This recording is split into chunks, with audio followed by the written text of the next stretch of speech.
Oke teman-teman, di video kali ini gue mau membahas alat seduh yang menurut gue ini bisa membantu teman-teman atau homebrewer atau barista yang baru belajar nyeduh nih.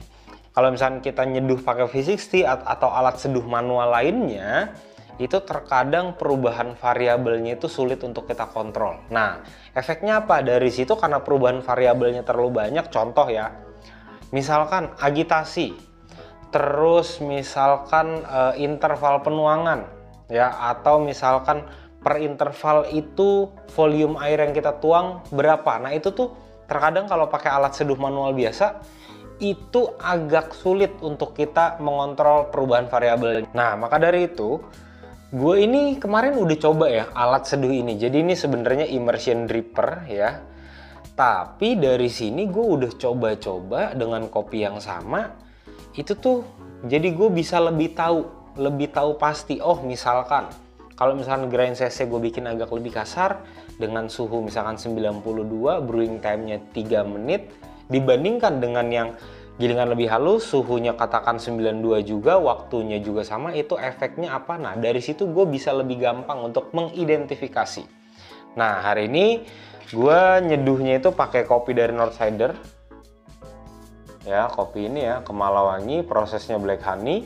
Nah ini dia dari Gunung Puntang, terus ketinggiannya 1200 sampai 1500, varietasnya tipikal Linnaeus dan Katimor. Nah ini profil sangrainya, teman-teman bisa lihat di sini light roast ya, tuh. Oke, nah hari ini gue pakai kopinya 15 gram, terus pakai perbandingan 1:14. Nah grind cc gue pakai Timor nomor 13. Nah habis ini gue prepare dulu, habis itu baru kita lanjut nyeduh. Oke, mungkin buat teman-teman yang belum nonton video review timer ini ya, silahkan nonton di sebelah kiri atas, itu udah gue review, silahkan teman-teman langsung cek aja videonya. Oke, udah digiling. Nah wanginya ini gue ngerasa kayak ada wangi kacang, coklat, terus di sini kayak ada cherry-nya, sama kayak semacam lime gitu. Oke, nah langsung kita seduh aja. Nah untuk kali ini gue ini apa? Intervalnya hanya dibagi kedua penuangan. Oke, katupnya ditutup. Nah, untuk blooming, gue ini pertama 50 gram. Pastikan semuanya basah. Oke, bloomingnya selama 45 detik. Nah, kalau dari wanginya ini gue ngerasa kayak ada wangi rempah. Kayak ada cinnamon. Terus kayak ada lime-nya juga, sama fix ini kayaknya wangi-wanginya tuh kayak wangi apa ya? Bukan cherry sih, tapi kayak stone fruit. Stone fruitnya belum kecium apa. Oke, 45 detik. Nah ini teman-teman kalau misalnya pakai alat seduh ini ya, immersion dripper ini, teman-teman pengen cuma tuang di satu titik boleh-boleh aja gitu ya. Untuk itu ya, untuk meminimalisir ada perubahan variabel. Oke, kalau sudah netes semua, di menit ke-1 kita langsung tuang sampai 210. Oke, 210. Nanti pada saat 2 menit 30 detik kita buka. Nah sebenarnya mungkin sebagian teman-teman ngelihat, oh ini karakternya itu mirip dengan clever dripper. Iya, untuk proses penyeduhannya iya, tapi yang gue ngerasain ketika gue pakai clever dripper seringnya itu adalah clogging atau mampet gitu ya. Walaupun gue terkadang udah gilingnya agak-agak kasar ya, misalkan medium atau medium coarse, nah itu terkadang airnya tuh masih suka mampet.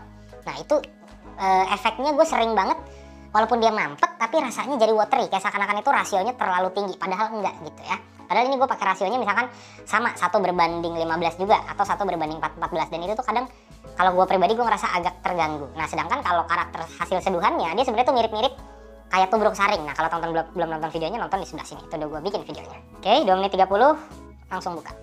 Nah kalau di sini tuh gue tidak pernah mengalami yang namanya si airnya tuh mampet. Jadi selalu flow-nya itu bagus, walaupun gue gilingnya itu mau di medium fine atau medium, itu selalu flow-nya itu bagus gitu. Nah dari kemarin ini brewing time-nya itu dari sekitar 3 menit sampai 3,5 menitan lah range-nya ya. Oke, airnya di atas sudah surut. Kita tutup, timernya kita stop. Ya, jadi gue brewing time-nya di sini 3 menit 10 detik. Oke, cuma 3 menit 10 detik aja. Ya, sekarang kita cobain dulu kopinya. Kita hirup aromanya dulu ya. Aromanya ini kayak ada wangi bunganya. Ya, jadi ini pada saat fragrance aroma beda teman-teman ya. Oke. Kayak ada wangi serai gitu. Terus ada cinnamonnya. Terus kacang sama ada lime-nya. Nah, sekarang kita cobain ya. Pertama masuk mulut ini kerasa banget kayak aromanya si cinnamon, bukan rasanya ya. Kalau rasanya kan pedes tuh ya. Oke, terus di sini manisnya ini jeruk, tapi jeruknya ini kayak mandarin orange. Nah, terus ini bodinya menurut gue medium, tapi teksturnya ini berasa creamy. Aftertaste di belakangnya, gue ngerasa kayak ada jasmine gitu sih. Dan ini kopinya menurut gue tergolong sweetness-nya lumayan tinggi. Nah, sekarang kita tunggu sampai agak dingin. Ya, kita bahas ke alat seduhnya. Kenapa gue bilang gue merekomendasikan alat seduh ini? Ya, karena balik lagi, ketika teman-teman yang baru pertama kali belajar nyeduh, itu gue tahu banget kesulitannya itu adalah untuk konsistensi. Kenapa konsistensinya susah? Karena gini, ketika kita nuang air ya, nuang air nih, ntar kita nyeduh pertama, misalkan nyeduh pertama itu tekanannya atau kita nuangnya flow airnya terlalu kenceng. Nah, itu pasti akan berefek ke hasil rasanya. Kenapa? Karena kan dari si air itu akan ada tekanan. Nah, ketika ada tekanan ke bubuk kopi, nanti dia agitasinya akan bertambah. Agitasi itu nanti bisa menambahkan extraction rate. Atau kalau gini, teman-teman mungkin pernah lihat barista gitu ya, habis nyeduh terus habis blooming pertama ya, habis selesai tuang langsung bubuk kopinya diaduk. Nah, itu dia lagi menambahkan extraction rate-nya. Nah, ketika teman-teman nyeduh dengan cara yang biasa atau manual brew, apalagi intervalnya itu mungkin sampai 4 kali atau 5 kali, itu kemungkinan perbedaan dari agitasinya itu akan tinggi banget. Nah, ketika agitasinya itu selalu berbeda, nanti sudah pasti ke output rasanya pun jadi berbeda. Oke, itu yang pertama. Nah, yang kedua, di sini ketika kalau teman-teman itu nuang dengan kayak pakai V60 ya, tuangan pertama, kedua, ketiga itu pasti perubahan suhu dari si airnya tuh akan berubah-berubah banget gitu. Terutama kalau misalkan teman-teman ada di ruangan yang AC atau ntar tiba-tiba suhunya bisa berubah jadi lebih panas atau lebih dingin. Nah, itu pasti akan sedikit banyak ya akan berpengaruh ke perubahan si suhu airnya. Yang mana si suhu air itu juga pengaruhnya ke ekstraksi. Ketika suhunya berubah, ekstraksinya berubah, sudah pasti efek outputnya itu akan kerasanya juga akan berubah-berubah. Nah, ketika teman-teman pakai alat seduh ini, immersion dripper ya, jadi nanti pada saat teman-teman nyeduh pun nih, perubahan suhunya itu gue yakin perubahannya nggak terlalu tinggi. Kenapa? Karena airnya itu dia akan nampung di dalam sini nih. Ketika airnya nampung di dalam sini, otomatis pengikatan suhunya itu akan lebih tinggi gitu. Nah, selain itu, apalagi ini teman-teman yang suka ngulik-ngulik nih, ketika teman-teman pengen coba ngulik ya, teman-teman pengen cobain, misalkan teman-teman beli kopi Kemalawangi ini, Jawa Barat nih ya. Terus teman-teman pengen tahu, oh, base flavornya itu seperti apa? Ya, teman-teman pengen cari nih. Nah, dari situ teman-teman variabelnya, misalkan variabel suhu nggak usah diubah dulu, grind size nggak usah diubah dulu. Yang teman-teman ubah katakan cuma si brewing time-nya aja. Misalkan teman-teman cuma pengen 1 kali tuang. Ya, misalkan brewing time yang pertama 2,5 menit, brewing time yang kedua itu misalkan 3 menit. Nah, nanti teman-teman tinggal compare, oh dari kedua ini rasa yang maksimal kira-kira yang mana. Nah, kalau misalkan belum dapet, katakan gini, belum dapat teman-teman, oh ngerasa kayaknya ini base-nya ini ada di 2,5 menit. Nah, 2,5 menit brewing time teman-teman lock, suhunya teman-teman lock, tinggal teman-teman ubah ke grind size-nya aja. Misalkan mau bikin lebih kasar atau lebih halus. Nah, dari situ teman-teman akan lebih mudah untuk nyari, oh ternyata kopi ini dengan variabel A, B, C, output rasanya akan lebih maksimal. Gitu. Jadi untuk teman-teman dapetin konsistensi itu lebih gampang. Nah, kalau kita bicara untuk di coffee shop ya, ini gue udah coba kemarin, bahkan yang gue nyeduh kopi geisha itu ya, itu gue pakai perbandingan 1:18. Nah, ini kopinya sisa sedikit juga, karena kemarin gue udah coba-coba, gue sempat pakai 1:18 juga.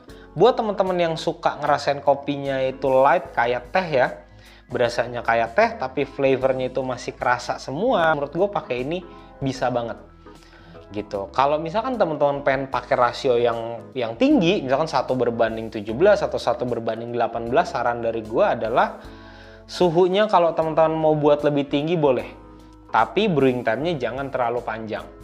Tapi kalau teman-teman brewing time-nya mau dibikin lebih panjang, suhunya direndahin aja, dibikin agak lebih rendah. Nah, biasanya untuk grind size yang gue pakai di alat seduh ini nih biasanya kalau di timer itu mulai dari klik itu dari 13, 14, 15, atau 16. Biasanya range-nya ada di situ aja yang gue mainnya. Gitu ya. Terus yang berikutnya, cocok banget buat di coffee shop. Karena kan gini, selalu yang gue tekankan itu ketika di coffee shop ya, konsistensi.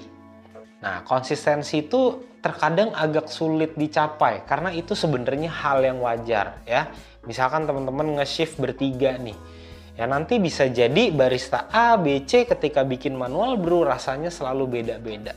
Nah, tujuannya adalah ketika ada customer yang datang misalkan dibuatin sama barista A, kopinya misalkan kopi Kemalawangi. Nah, ternyata customer itu suka nih. Nah, jangan sampai besok atau besok lusanya customer itu datang lagi, kebetulan si barista A-nya ini lagi off, tapi customer itu pesan si Kemalawangi, terus nanti pada saat selesai nyeduh, loh kok rasanya beda nih. Gitu ya, karena kita semua sudah tahu, udah pasti tahu ya teman-teman, ketika nyeduh itu beda tangan biasanya beda rasa. Tapi sebisa mungkin perubahan rasa itu kita minimalisir. Gitu supaya customer itu dapat experience yang sama, kecuali memang dia pesannya kopi yang beda gitu ya. Jadi menurut gue ini cocok banget buat di coffee shop, jadi meminimalisir nanti customer ngerasa aduh kok kopinya beda-beda ya gitu. Nah, kalau misalnya nanti teman-teman pengen lihat alat seduh ini, silahkan cek link di deskripsi ya, itu udah gue cantumkan dan harganya murah, teman-teman nggak usah takut, langsung cek dulu aja. Nah, sekarang langsung kita ke kopinya sudah dingin ya, kita cobain. Acidnya agak lebih tinggi. Terus di lidah gue ngerasa ini sensasinya ya kayak black tea. Terus jadi efek rasanya itu kayak bittersweet. Terus di sini jeruknya makin kenceng ya, si mandarin orange. Si bau serehnya hilang. Terus aftertaste-nya ini kayak abis teman-teman minum jasmine tea. Jelas banget kayak jasmine tea ini. Bodinya medium, terus kerasa teksturnya lumayan creamy ya, jadi rasanya ketika dia sudah dingin lumayan berbeda ketika dia suhunya masih panas ya. Nah, nanti kalau teman-teman pengen cobain juga kopinya, ini kemasan 100 gram ya, lumayan nih kalau misalkan teman-teman beli ini dipajang di coffee shop, oke juga ya, biar lebih estetik gitu ya. Terus kalau misalkan pengen ganti-ganti beans, menurut gue 100 gram itu adalah ukuran yang tepat ya, jadi nggak terlalu lama. Oke teman-teman, nah buat teman-teman kalau yang udah pakai alat seduh ini terus mau berpendapat, silahkan tulis di kolom komentar aja, nanti kita bisa saling sharing gitu ya, biar teman-teman yang lain bisa terbantu. Oke, nanti kalau misalnya teman-teman pengen lihat alat-alat seduh rekomendasi dari gue, langsung cek aja Instagram gue di @remaringka, di situ sudah gue cantumkan, ada link, silahkan diklik. Kalau teman-teman malas, silahkan cek link di deskripsi aja, di situ sudah gue list apa-apa aja ya, alat-alat seduh rekomendasi dari gue dan alat seduh yang gue pakai sekarang. Oke teman-teman, sampai ketemu di video selanjutnya. Thank you.